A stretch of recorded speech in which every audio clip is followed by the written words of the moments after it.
Hello! Tervetuloa mun YouTube-kanavalle. Mä oon seksologi Reeta TikTokista. Ehkä sä oot sieltä muhun tutustunut ja törmännyt. Tervetuloa mun YouTube-kanavalle. Mä oon pitkään halunnut aloittaa tekemään YouTube-videoita, koska tuolla TikTokissa siellä on olemassa semmonen kuin TikTok-sensuuri, joka välillä sensuroi vähän liiankin rankalla kädellä seksuaalisuuden teemoja, jos niistä haluaa puhua. Eli TikTokissa mä pääosin puhun deittailusta, ihmissuhteista, parisuhteista, monisuhteista. Nyt mä oon alkanut oman raskauden myötä puhumaan myös tulevasta vanhemmuudesta, hedelmällisyydestä, tämmöisistä teemoista. Mutta yksi asia, mistä mä haluaisin puhua enemmän, mutta se jännittää mua, on nämä seksuaalisuuden teemat, jotka sitten koskee enemmän seksiä. Eli halujen herättely, haluttomuus, fantasiat, fetissit, kinkyjutut, nautinto, all that good shit. Niin sitä mä en oikein pysty laittaa TikTokiin, koska ne saattaa helposti lähteä sieltä, tai mun koko tili saattaa lähteä sieltä, ja sitähän mä en halua.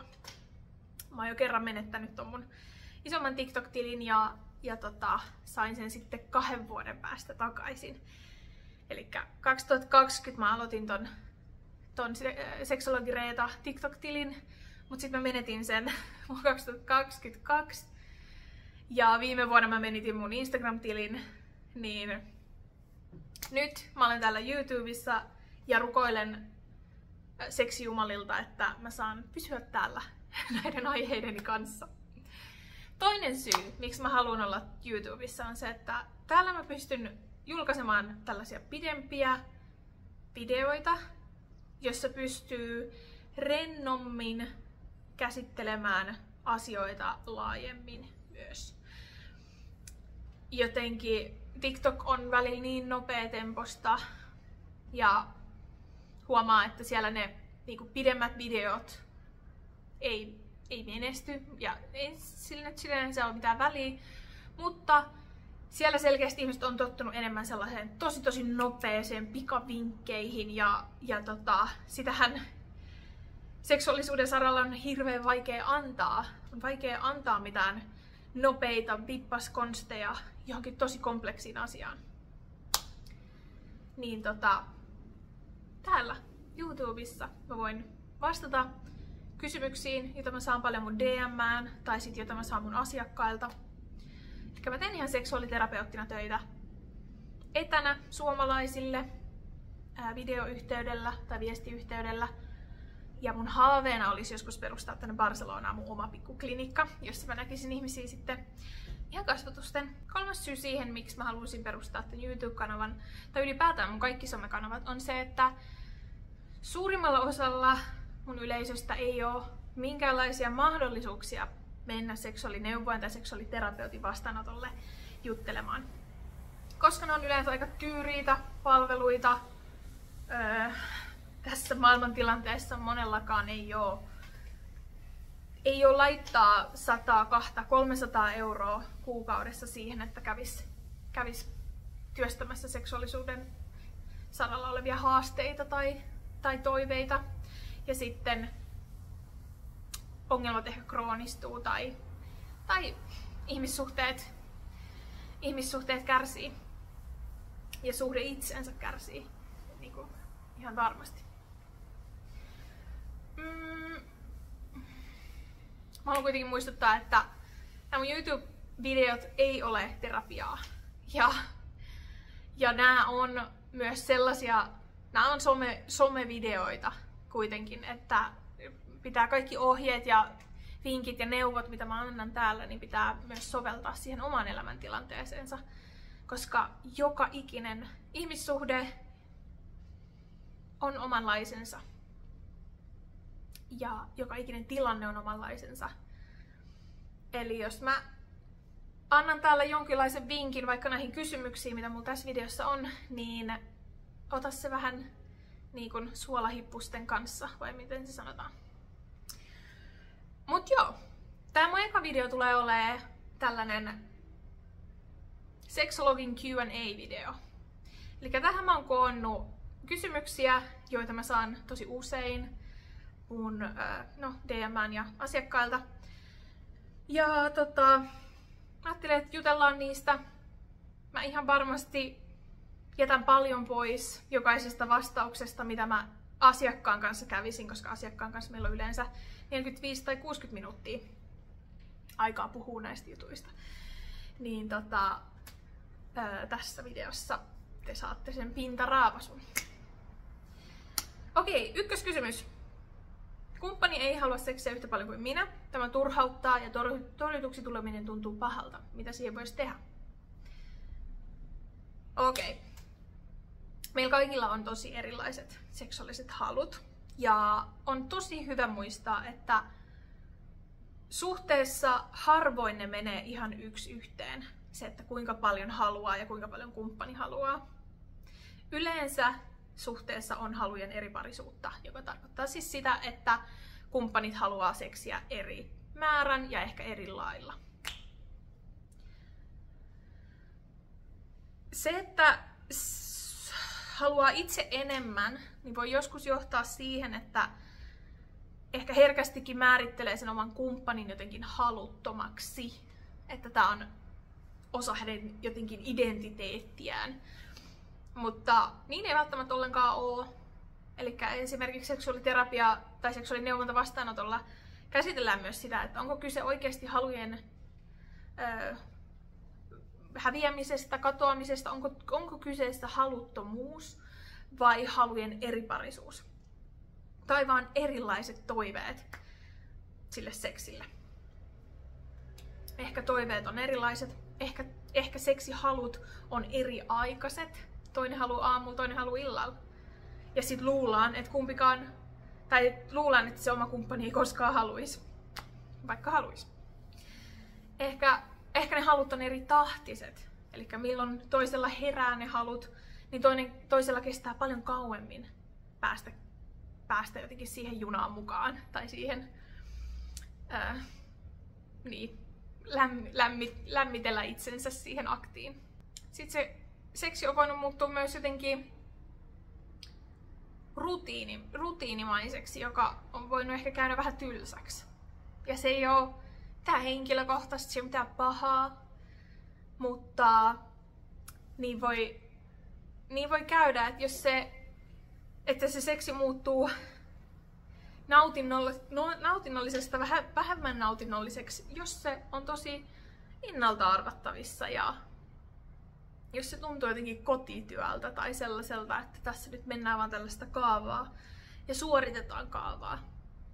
Et ei edes kuunnella niitä omia haluja, mitä niinku oikeasti haluaisi tehdä. Sitten mitä muuta seksuaalineuvonnassa ja seksuaaliterapiassa käsitellään niinku tämän kysymyksen äärellä on se, että tai oikeastaan kaikkien kysymysten äärellä on se, että onko aina ollut näin vai milloin on tapahtunut muutoksia. Eli onko aina kumppani ollut haluton tai vähemmän haluava? Tai ootko sä itse ollut aina haluton tai vähemmän haluava? Vai milloin näitä muutoksia on tapahtunut? Mitä siellä elämässä on silloin tapahtunut, kun sä oot tajunnut, että sä haluat vähemmän kuin ennen? Eli siihen halukkuuteenhan vaikuttaa kaikki elämän osa-alueet. Biologiset, psykologiset, sosiaaliset. Et se ei ole vaan jotain sellaista, että tunneeks mä nyt viehätystä mun kumppania kohtaan ja sitä myötä mä haluan. Vaan siihen liittyy työstressiä, siihen liittyy ruuhkavuosia, unettomia öitä, hormonien epätasapainoa, liian vähän energiaa ruokavaliossa. Ei sun keho halua silloin. Luonnollisestikaan sun keho ei halua, jos se on tosi stressaantuneessa, kuormittavassa elämäntilanteessa, koska se näkee, että sä et oo lisääntymiskelpoinen tällä hetkellä. Ei ole hyvä lisääntyä. Ja sitähän biologisesti seksi on. Se on meidän kehon jonkinlainen johdatus lisääntyä. Mutta onneksi me nyt voidaan tänä päivänä myös ehkäistä tätä lisääntymistä. On hyvä jutella sen kumppanin kanssa näistä syistä ehkä, että mistä se haluttomuus voisi johtua, jotta sä voit saada itsellesi myös semmoista mielenrauhaa, että se ei johdu susta. Sitä omaa kumppania on paljon helpompi ymmärtää, jos te vaikka käytte hänen elämän kuormitustekijöitä läpi tällä hetkellä. Ehkä se on työtilannetta, ehkä se on mielenterveyshaasteita, ehkä se on uusi lääkitys, joka vaikuttaa biologisesti ja psykologisesti. Näitä keskusteluja voi olla tosi vaikea käydä ihan kahdestaan, tai kuinka moni siinä suhteessa onkaan. Siihen kannustan ottaa vaikka edes yhden seksuaalineuvontakerran, jolloin saadaan jotenkin se Pandoran lipas avattua siellä ammattilaisen kanssa. Musta on tosi hyvä lähteä tämmöisiin keskusteluihin myös itsestä lähtien, eli kertoa, että miltä susta itsestä tuntuu. Ja tehdä se silleen syyttelemättä toista tai painostamatta toista. Eli sanoa, että hei, musta toi torjutuksi tuleminen, se saa mulle semmoisen ikävän tunteen ja semmoisen tunteen, että mä en ole enää viehättävä ja haluttava tai sä et enää rakasta mua tai mitä ikinä se tunne, se torjutuksi tuleminen, mitä ajatuksia ja uskomuksia se sus herättääkään, niin jos sä pystyt näitä jakaa sun kumppanille semmoisella lauseella, joka alkaa silleen, että minusta tuntuu, niin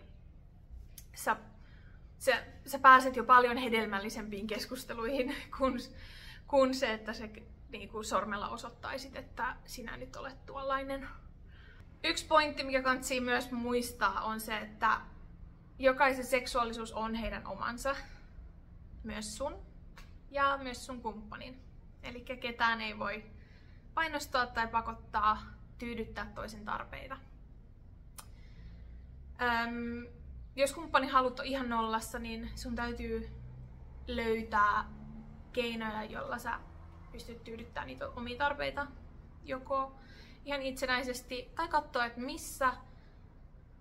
mihin sen suhteen rajat ja sopimukset yltää. Mun vastaanotolla puhutaan myös paljon avoimien suhteiden mahdollisuuksista, jossa ehkä yksi tai toinen kumppaneista voi hakea seksuaalista tyydytystä myös suhteen ulkopuolelta täysin sovitusti.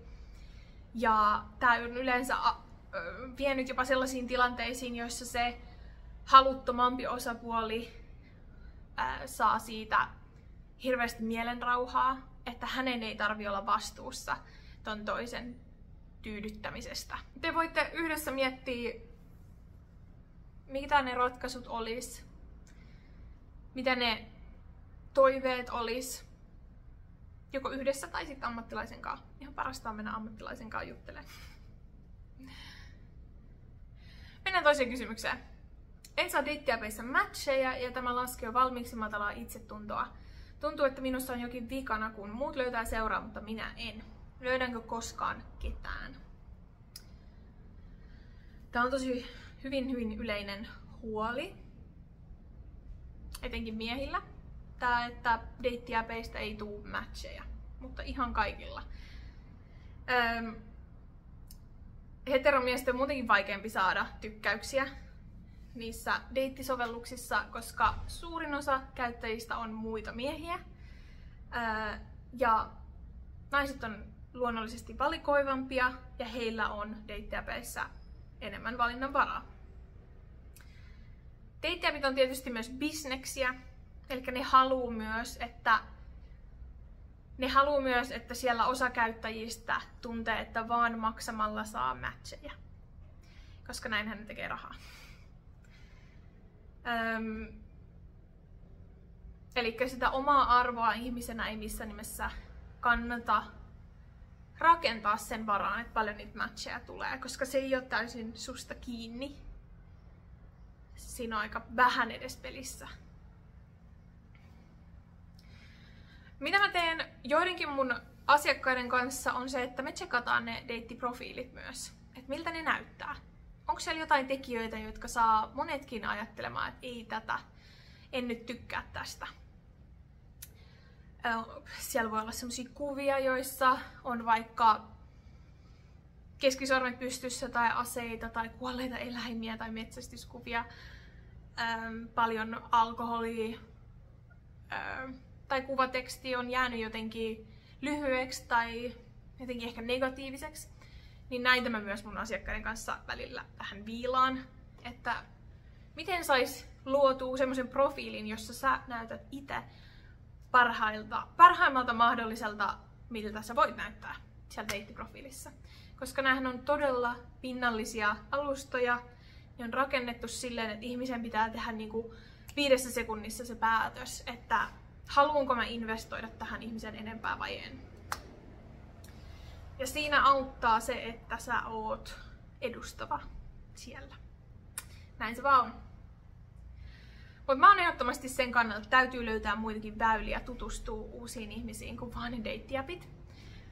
Koska jos ne deittiäpit ei toimi ja sä oot siellä vuositolkulla ja turhaudut entistä enemmän ja syytät itseäsi siitä, että ne ei toimi, niin sun täytyy löytää muita väyliä tutustua ihmisiin. Tietysti tää on helpommin sanottu kuin tehty. On kaikkein helpointa makaa siellä omalla kotisohvalla ja puhelin kädessä swipeilla, koska sun ei tarvii tulla torjutuksi kasvokkain tai sun ei tarvii kuluttaa rahaa tai sun ei tarvii laittaa ittees kivan näköiseksi tai käydä edes suihkussa, jotta sä voit tutustua uusiin ihmisiin tai tutustua uusiin ihmisiin. Miten siellä äpeissä nyt voikaan tutustua uusiin ihmisiin. Mutta jos sä oot oikeesti, niin mä en pysty alleviivata tätä enempää, että jos sä oot vuosikausia tehnyt tota samaa, eli mä oon kotisohvalla swipeille, niin, ja se ei tunnu tuovan tulosta, niin kokeile jotakin muuta. Käytä ne tunnit ja se aika ja energia johonkin muuhun. Elikkä löydä uusi harrastus, mene johonkin tapahtumaan, löydä joku uusi porukka, joka tapaa säännöllisen väliajoin jonkun aktiviteetin parissa. Rohkaistu ja lähesty ihmisiä kaduilla tai baareissa, jos sä käyt niissä. Se voi vaatia ihan hirveästi rohkeutta. Lähesty ihmisiä livenä. Ja tää on taito, mikä on monella hukassa. Varmaan siis monista syistä, mutta etenkin tosta, että monet on nojannut noihin deittiäppeihin niin pitkään. Sitten tuli korona, ei oikein nähnyt ihmisiä, ei oikein päässyt tutustumaan uusiin ihmisiin. Ja ihmiset kadotti sen taidon lähestyä muita ihmisiä ihan silleen tuttavallisesti, pelkäämättä, että tää häiritsee ja ahdistelee jotakin haluamattaan. Tää on nyt todella lyhyt vastaus, mutta jos se itsetunto on tosi matalalla, niin treenaamalla tätä asiaa ja se, että sä parannut itse siinä, että sä lähestyt muita livenä, niin se myös kohottaa sitä itsetuntoa. Se lähestyminen muuttuu helpommaksi harjoittelemalla, niin kuin mikä tahansa muukin asia elämässä. Ja se tulee olemaan vaikeeta aluksi. Se saa olla vaikeeta. Jos kumppanin löytäminen on joku asia, mitä sä haluat elämässä, niin se saa olla myös välillä vähän vaikeetakin. Koska miksi me oletetaan, että ihanat asiat, joita me elämässä tavoitellaan, tulisi meille jotenkin kotisohvalla maatessa? Ei mikään muukaan asia tule niin. Meidän on unelmien, työn tai opiskelupaikan eteen täytyy tehdä hurjasti töitä. Myös sen kumppanin löytämiseen täytyy tehdä hurjasti töitä. Mitä mä suosittelen siihen, että miten siitä lähestymisestä kaduilla tai live-tapahtumissa tulee helpompaa, on se, että sä harjoittelet kaikenlaisten ihmisten kanssa. Sä et nyt vaan eti sitä kuuminta hottis babyä ja sen kanssa harjoittelet tätä nyt ensimmäistä kertaa. Siinä on panokset ihan hirveän korkealla. kannattaa alkaa juttelee koiralenkeillä ihmisten kanssa, kaupan kassalle,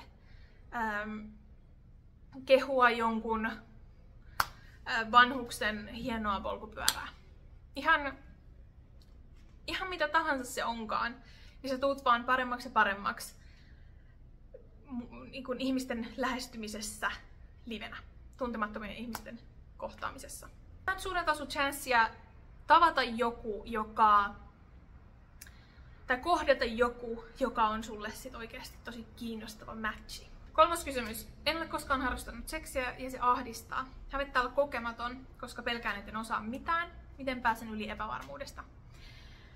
Seksittömyys, neitsyys, kaikki tällaiset, kokemattomuus on asioita, joita käydään myös seksuaaliterapiassa välillä.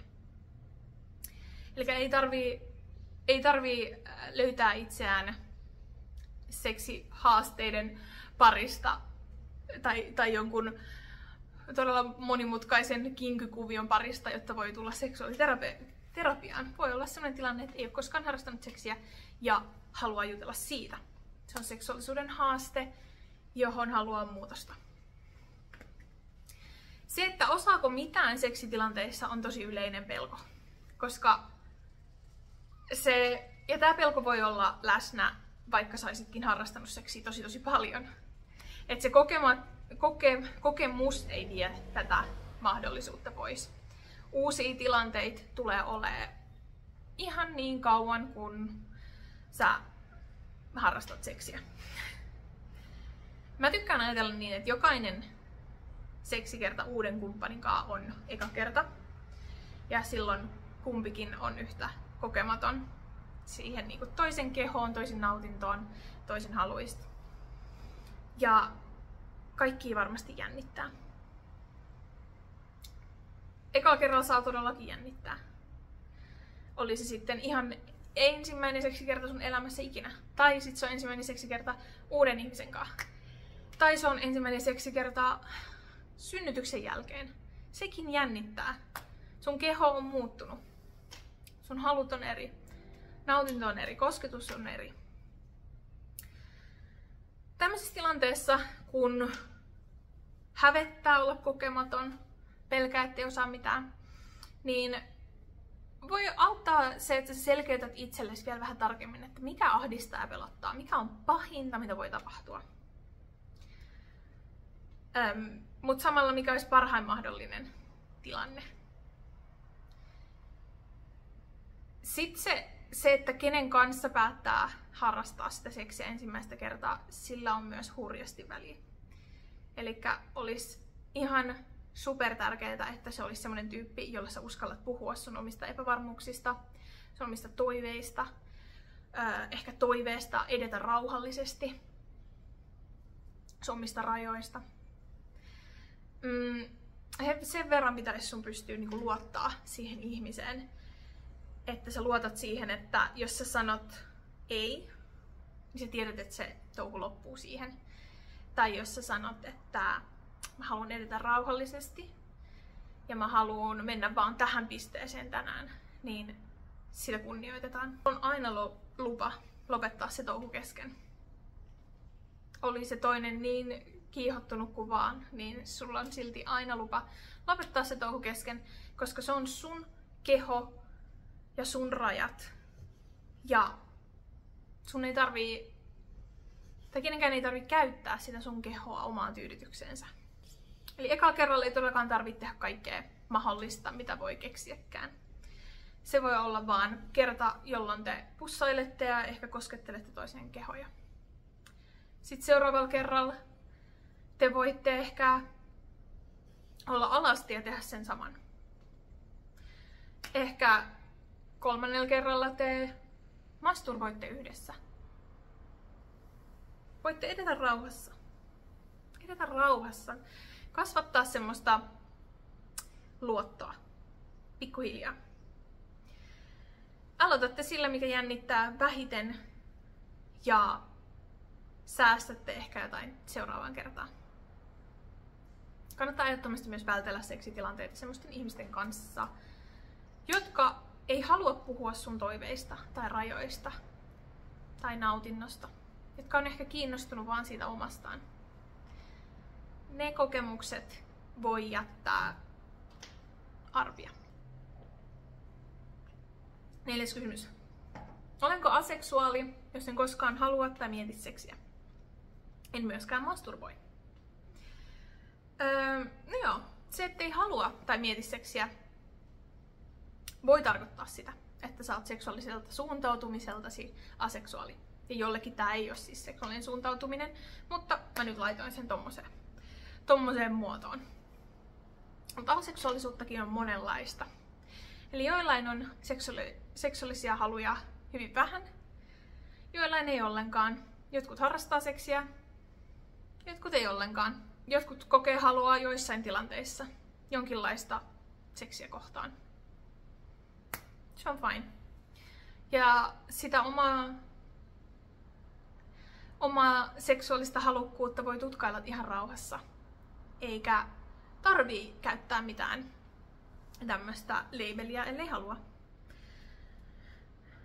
Aseksuaalisuus.fi-sivuilta voi lukea lisää erilaisista tavoista olla aseksuaali. Sä voit keksiä jonkun ihan omanlaisenkin termin silleen, että mitä sä oot, miten sä koet asiat. Mutta se, ettei masturboi tai omia seksuaalisia haluja, voi olla myös ihan ohimenevä asia. Tai muuttuva elämänvaihe. Tässäkin voi pohtia, onko se muutos tapahtunut joskus, vai onko se aina ollut näin. Asenteita seksiä ja masturbointia kohtaan voi myös miettiä siltä kannalta, että onko joku taho joskus vaikuttanut suhun ja saanut sut ajattelemaan, että näissä asioissa olisi jotain pahaa tai näissä asioissa olisi jotain väärin. Eli mieltääkö nämä neutraaleiksi, positiivisiksi, negatiivisiksi asioiksi? Ja voiko näillä olla vaikutusta siihen, että miten sä koet sun omat halut? Okei, otetaan vielä 2 kysymystä. 5. Haluaisin avoimen suhteen kumppanin kanssa. Miten tämän voisi ottaa puheeksi hienovaraisesti? Hyvä kysymys. Jos tämän läväyttää ihan yhdellä kertaa kumppanille täysin puskista, niin kuin mä oon joskus tehnyt, voin kertoa sen tarinan, niin se voi loukata. Se voi saada semmoisen riittämättömyyden tunteen kumppanille, että hetkinen, miksi toi haluu muita? Miksi ei halua mua pelkästään? Miksi mä en riitä? Mutta jos sä itse haluaisit avoimen suhteen sun kumppanin kanssa, niin sä voit miettiä ihan ensiksi, että miksi sä haluisit sellaisen. Ja mieti vaan itseäsi. Millainen olisi ideaali avoin suhde sulle? Mitä toiveita sulla olisi? Mikä olisi semmoinen haavekuva avoimista suhteista? Sä voit myös miettiä niitä omia epävarmuuksia, pelkoja tähän liittyen. Kannattaa tosiaan muistaa, että aihe voi olla kumppanille aivan uusi, jos sä haluat tämän hänen kanssaan käydä läpi. Mä oon itse tehnyt sen virheen, että mun edellisessä suhteessa mä olin tutustunut monisuhteisuuteen ja avoimiin suhteisiin jo kuukausien ajan. Mä olin opiskellut kaiken, mä olin lukenut kaiken, mä olin tutustunut ihmisiin, jotka harjoittaa tämmöisiä suhdemuotoja. Ja sit mä läväytin tän ihan puskista mun silloiselle kumppanille ja odotin, että hän olisi ihan messissä. Koskaan me ei oltu aikaisemmin puhuttu avoimista suhteista ennen. Hän ei todellakaan ollut ihan tietoinen, että mitä avoimella suhteella tarkoitetaan, mitä monisuhteisuus tarkoittaa, mitä mä niinku toivoisin. Hän ei ollut yhtään miettinyt omaa tilannetta, että miten hän voisi olla avoimissa suhteessa. Se ei vienyt mihinkään. Hienovaraisesti tehtynä voi ensin puhua kumppanille avoimista suhteista semmoisella niin kuin yleisellä tasolla.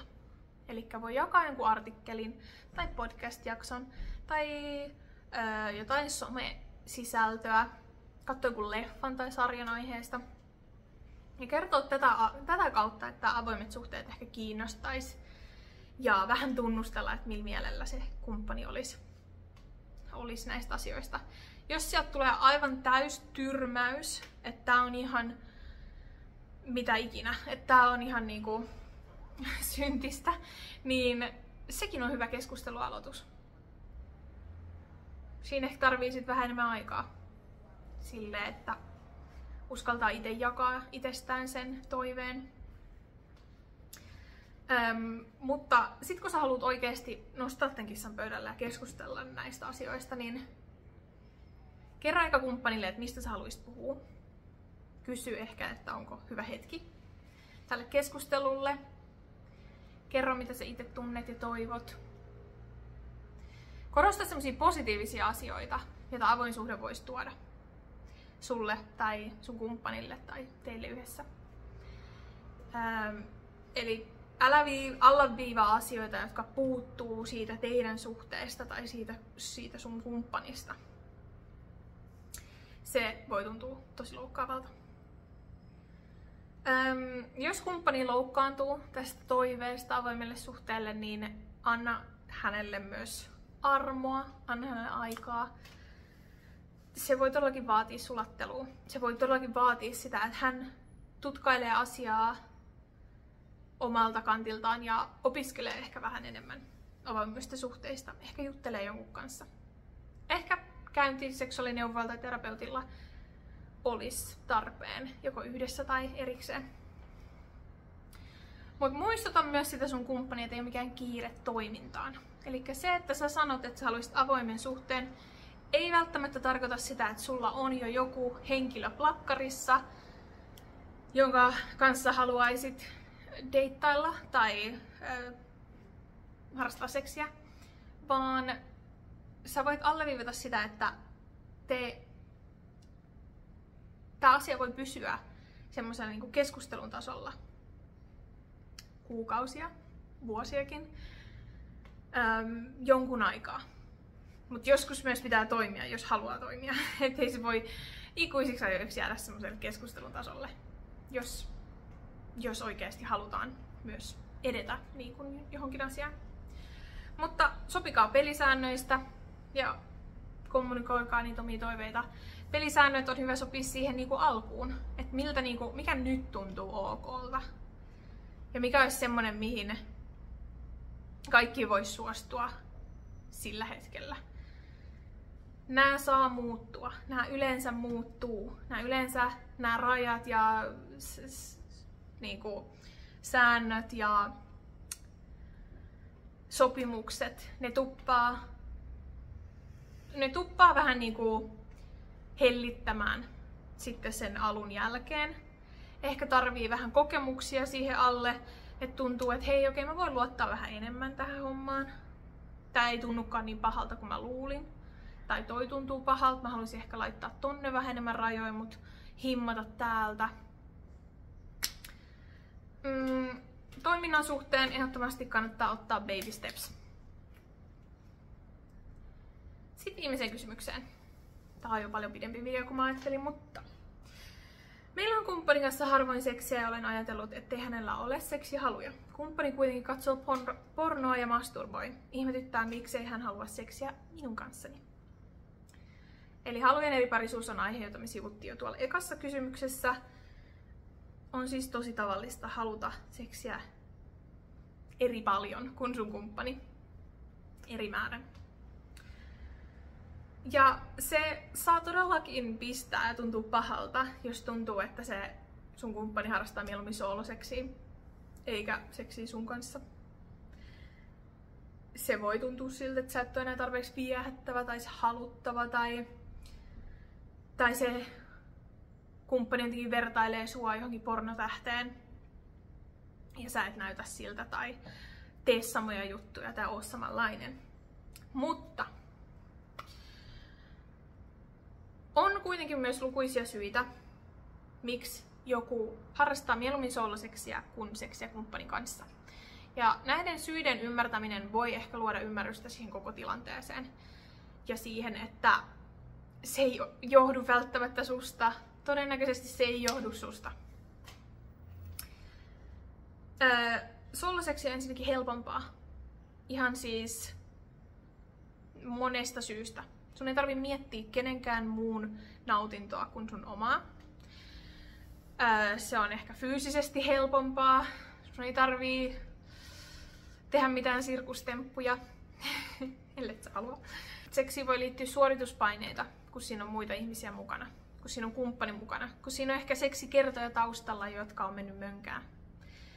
Ja silloin se sooloseksi tuntuu paljon helpommalta, ehkä henkisesti ja fyysisesti. Helpompi ehkä pysyä kovana, kun ei mieti, tai helpompi ehkä rentoutua siihen nautintoon, kun ei mieti asioita. Ei mieti vaikka oman kehon ulkonäköä tai oman kumppanin orgasmia tai ei mieti omia tuoksuja, ääniä. Ei ole pelkoa siitä, että tulee liian nopeasti tai ei ollenkaan, koska sitä ei ole kukaan katsomassa sitä tilannetta. Eli silloin niin kuin kaikki tämmöiset ajatukset, jotka pyörii siellä päässä, kun harrastaa seksiä kumppanin kanssa, niin voi viedä aika paljonkin siltä nautinnolta. Porno on myös tavallista seksiä paljon stimuloivampaa, ja sehän on luotu sellaiseksi. Siihen voi jäädä myös siitä syystä koukkuun, ja voi olla myös vaikeampi kiihottua ihan oikeasta seksistä oikean ihmisen kanssa. Samalla jos käyttää aina erilaisia seksivälineitä tai kättä, niin voi olla vaikea myös saada stimulaatiota siitä kumppanin kanssa seksistä. Mä sain puhelun tuossa lopussa ja siksi mun ajatus vähän herpaantui, mutta tää video voisi olla tässä. Siellä oli 6 hyvin yleistä kysymystä, mitä mä seksologina saan. Jos haluat laittaa omia kysymyksiä tuohon kommenttiosioon, niin laita. Mä vastaan niihin seuraavissa videoissa. Jos sulla on jotain videotoiveita, niin mä mielellään vastaan myös niihin. Kiitos super paljon, kun katsoit tämän ekan YouTube-videon tällä kanavalla. Ja joo, laita tili seurantaan.